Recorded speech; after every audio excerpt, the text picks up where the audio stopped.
Politisi PDI Perjuangan Budiman Sujatmiko melihat bahwa KTT G20 ini akan menjadi taruhan diplomasi Indonesia untuk dapat menghadirkan seluruh pemimpin negara anggota. Pasalnya, jika KTT tersebut hanya dihadiri perwakilan negara tertentu yang tidak setuju pemimpin Rusia hadir, maka KTT tersebut dinilai kehilangan substansinya. Indonesia perlu mengerahkan sumber daya lain selain diplomasi untuk merangkul semua pemimpin negara agar hadir ke Bali pada Oktober nanti. Saya kira kita punya cukup banyak resources. Menurut saya sih, saya anjurkan pemerintah kan punya banyak network. Network yang dekat dengan Amerika, network yang dekat dengan Inggris, saya kira kita punya.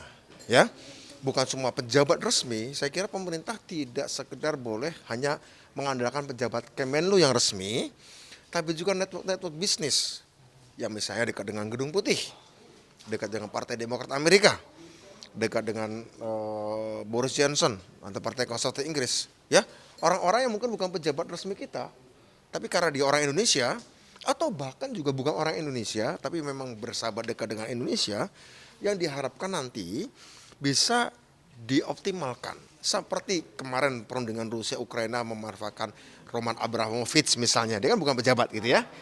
Tapi artinya kita bisa, Indonesia, menggunakan jalur-jalur informal untuk menegosiasikan. Dan seringkali negosiasi-negosiasi yang pelik seperti itu justru selesai karena ada jalur-jalur informal.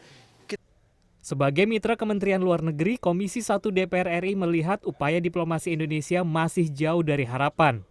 Pemerintah perlu menyampaikan itikat baiknya kepada semua negara anggota untuk memanfaatkan ajang KTT G20 ini sebagai bagian dari penyelesaian konflik, di samping tidak menghilangkan fungsi utamanya, yakni kerjasama di bidang ekonomi.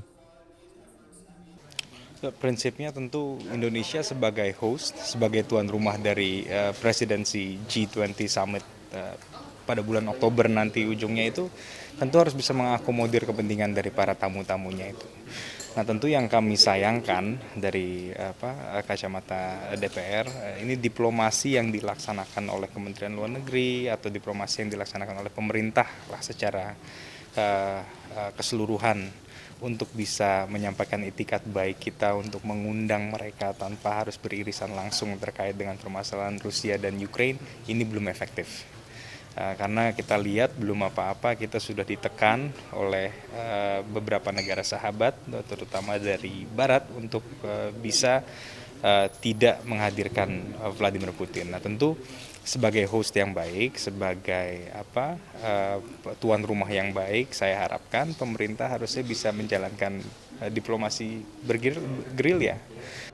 Indonesia yang memegang presidensi G20 tahun ini memiliki pekerjaan rumah yang tidak ringan. Menurut Rizky Natakusuma, diperlukan upaya diplomasi yang baik agar kehadiran semua pemimpin negara anggota dapat diakomodir dengan bijaksana. Raff Raff Kaffi, Fikri Adin, Jakarta.